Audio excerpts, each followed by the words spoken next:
Start pushing on my head. Okay, here we go. So he pushes down on his head and his feet seem to levitate backwards. Our next speaker is Professor James McKinney. If you double the size of your rocket, you don't double the size of your payload. So you're very limited. And now let's try and get to the next planet or out to the moon. We have to start sending individual things up there, couple them together, and then go out. Sorry, to guys, I'm planets. looking for something. By the way, there's a small problem with going to the moon, and inch by inch, NASA is leaking out that they know that there's a problem there. It's called the Van Allen belts, high radiation belts of charged particles around Earth, and we don't know how to get through them, they say. Well, isn't that interesting? Because there sure didn't seem to be a problem back in 1969. Obviously, they didn't go to the moon. The United States did not go to the moon. The Russians knew it all along. I thought at the time we did, but I've since learned we absolutely did not. And there's no question about it. And they're starting to figure it out. NASA has a program called Living with a Star. That's a pretty name for how do we get through the Van Allen belts. They have all their top scientists working on it. It's a tremendous problem because we do not have any kind of a spacecraft that we can send up that doesn't have metal in it. And when these charged particles hit metal, they produce X-rays. Nothing you can do to get around that. So anybody sitting around something metal in outer space in the Van Allen belts is going to be French fried. And so that whole thing was it would act like a microwave. And you have second and third tier scientists in the United States who are running around saying, oh, yes, we did, But the very top level people, what I call the tier one scientists, the black op mill scientists, know for a fact we didn't go.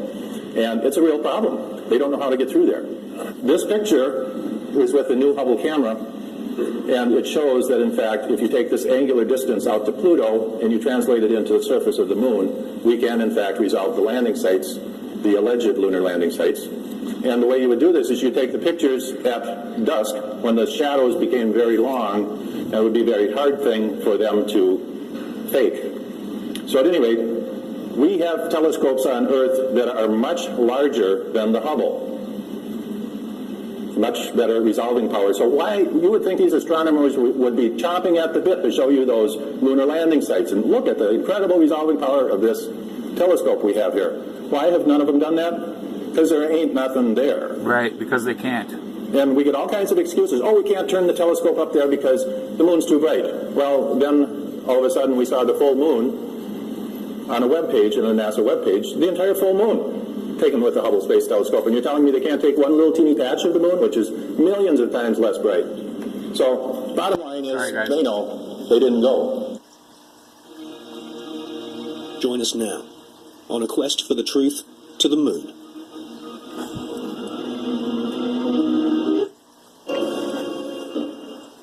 Well, in this film, we shall not only prove beyond all reasonable doubt that many of the official NASA images of lunar exploration are fake, but we shall also examine the motives for the biggest lie put before the world. Why did NASA repeatedly fake lunar images and photographs? Why did NASA stage lunar expeditions which did not happen? The answer will surprise you.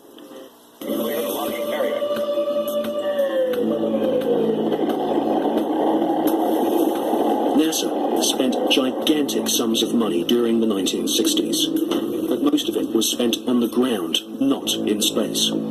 Huge American corporations, many of which were manufacturing hardware for the military, made gigantic profits designing space vehicles and, more importantly, life-sized models of spaceships, and even huge stage sets resembling the lunar surface.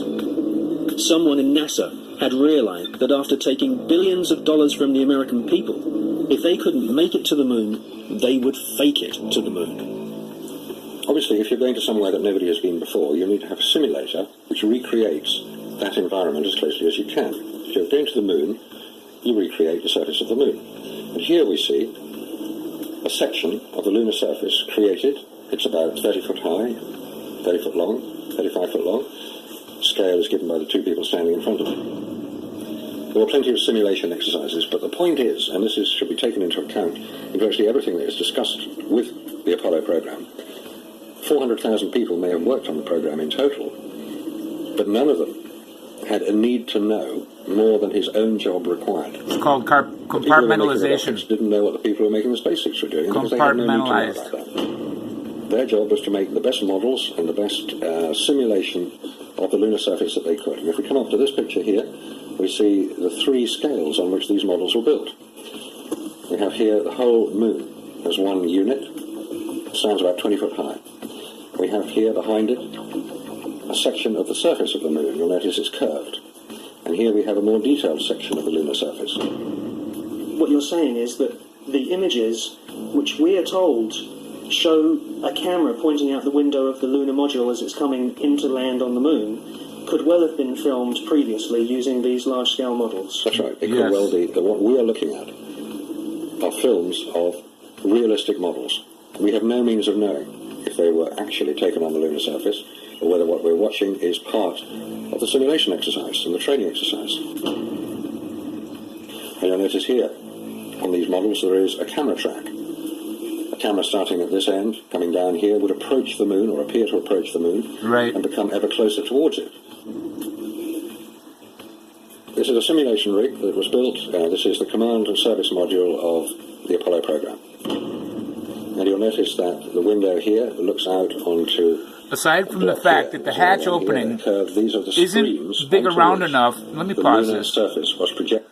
That hatch opening is not big enough in diameter to have allowed the guys to get in or out of it on the moon. It's 28 inches in diameter. The backpack is almost that big by itself. When we were at the National Museum and I wanted to take pictures of the opening, I think they knew what I was doing, and he said, "You can't go up there, those pictures are prohibited," and tried to confiscate my camera. And in the end I got to keep it, but they made me delete all my footage, and they had an electronics expert there to make sure that I did, because they didn't want that 28-inch hole diameter to be discovered by you guys. As the craft made a simulated approach towards the lunar surface. Is what we're seeing a mixture of fact and fiction? It is fact, it is fiction. It's mixed together. It's hard to separate them until you examine it closely. If a spacecraft is in deep space, the only possible explanation for a light seen through the window of the spacecraft is the sun. It's the only bright light in space. If it's not the sun, then it has to be some other artificial light, which implies that that particular image is possibly fiction. July 1961. NASA was soon being criticized for the flimsy construction of their hardware. The first orbital capsules did not even have windows in them for the astronauts to look out of. One of the most vocal critics was one of NASA's most respected astronauts, an all-American hero named Virgil Gus Grissom, who almost drowned when recovery helicopters were unable to lift his space capsule from the sea. After a successful journey into space, Gus Grissom almost died through NASA's bad planning. Or was this an early attempt to silence Gus Grissom?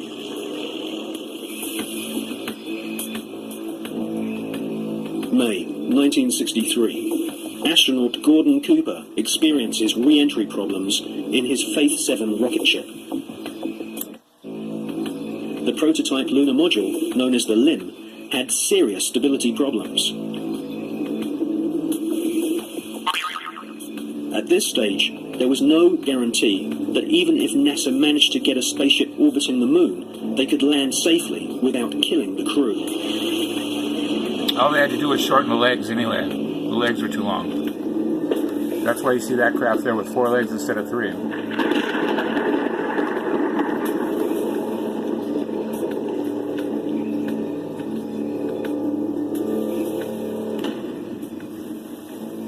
Could the footage, which we see of the LIM approaching the moon, be filmed in a TV studio?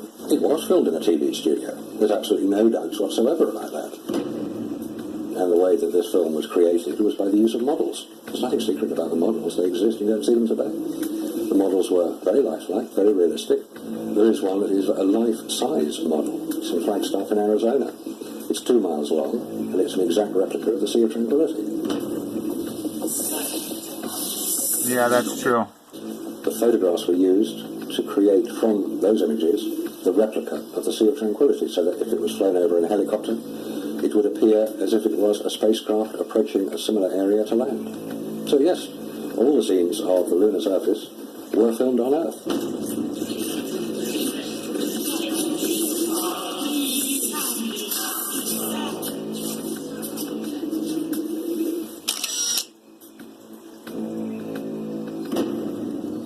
Radiation, and without having spacesuits nor spacecraft which can protect the occupants from radiation, NASA convinced the American people to pay $40 billion for the space program. That's with a B, folks. Billion. The most lethal forms of radiation, of course, are at the higher end of the spectrum. That's gamma rays and X-rays. We know what ultraviolet can do. If you stay out too long in the sun, you get sunburn, skin cancer, and die, and it's all very simple. Right, and anything made of metal in space getting impacted with particles creates X-rays. To humans, unprotected humans. There was no protection that I have been able to identify. I can find no reference to it. I find nothing that will tell me what level of protection is offered. So I have to assume none was. I've contacted the manufacturers of the spacesuits, and they said there was no radiation protection built into the spacesuits. Because I asked them if these same spacesuits could be used by technicians to go to Chernobyl or 3 Mile Island, because the nuclear reactors produce the same radiation as produced in space. And they said, no, not advisable, no protection. James Van Allen grew up in the small Iowa town of Mount Pleasant during the 1920s. He was an exceptional student, became class valedictorian, and exhibited an intense vision that even then looked beyond our planet. The environment was the time of the Cold War, and it was something scary. It was something for a child that seemed very scary to have to hear about bomb shelters and hiding under a desk. And I remember first hearing that my father was going to go to Russia and being so frightened by that, and asking my father, why was he going to Russia? Wasn't he scared? And I remember him explaining to me that in the scientific community, what they do, and as they take data and exchange data, somehow that transcends what is going on in the political arena. Sorry for the shaky camera, guys. There was always a sense that the quest for intellectual activity was something very... The media focused on the Explorer 1 achievement as, at last, legitimizing the U.S. as a worthy adversary to confront the communist Sputniks. The public seemed captivated with the propaganda created by this new space race. Dr. Van Allen and his students, however, chose to focus on the data that was returning from their scientific instrument inside Explorer 1. When the first results came back, the group at the University of Iowa, this was Van Allen and Ernie Ray, then began to help with it, eventually Carl McElwain, saw immediately that there was an anomaly, there was something unexpected. What could that be? We have encountered a very great increase in radiation intensity, which is vastly beyond what could be due to cosmic rays alone. We call it geomagnetically trapped radiation. And I gave an geomagnetically trapped radiation press conference following the scientific session. And one of the reporters stood up and he was trying to visualize what I was saying. And he said, "You mean it encircles the Earth like a belt?" I said, "Yes, that's great. That's what it is. It's like a belt around the Earth." And so that's the way they got the name of radiation belt from this exchange of this newspaper reporter and myself. Well, certainly the discovery of the radiation belts was the most important discovery of the International Geophysical Year, because it represented a discovery of some major phenomenon that had a substantial impact both on scientific research and on plans for manned flight later on.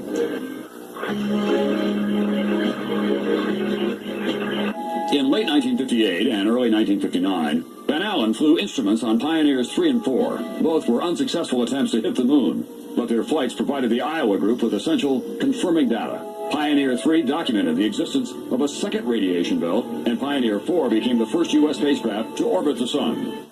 Any ill effects from the Van Allen radiation belts? No. Now, I'm not sure we went far enough out to encounter the Van Allen radiation belt. Maybe we did.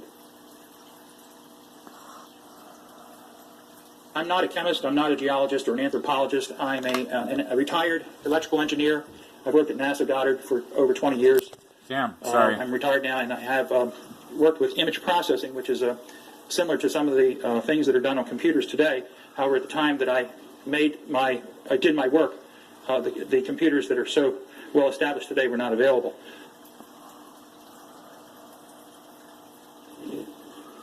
Yeah, hello. I like your presentation very much, but I got a couple of questions here. First one is, What, if any, are the differences between you and Richard Hoagland concerning the politics on the cover-up? And part two is, what's the difference between you and Mr. Hoagland concerning the scientific implications of the face, especially since Richard Hoagland kind of brings in hyperdimensional physics into the picture of the face on Mars? Thank you. Okay, the one thing I'd like to clarify, I should have done at the beginning, Richard Hoagland and myself are like oil and water. The second thing is that, and I'll go into the third thing, is that Richard comes up with ideas where he does not have groundwork or supporting evidence, not even evidence, and certainly not proof, that things exist where they don't. For instance, I've seen some of his work where he has found swastikas and German tanks on Mars, and he has found cathedrals on the moon Europa of Jupiter that resemble burnt-out cathedrals from World War II in Europe, and various other things which not only can't be proved, but they aren't even evidenced, and I stay as far away from him as I can. And there was the last part of your question concerned, I forget exactly. Yes, he always talks about hyperdimensional physics, and he comes up with all these formulas on the dimensions of also the pyramid on Mars, and all these, in his book he has all these geometric configurations, and he tries to bring in hyperdimensional physics. It's hard enough for me to give evidence and present it at conferences with facts that I can show to scientists, but to try to back up something with a relationship to another planet is so hypothetical that it just doesn't have the substance to hold up. Most scientists would classify that under the term of numerology and not have anything to do with it. That's all, folks.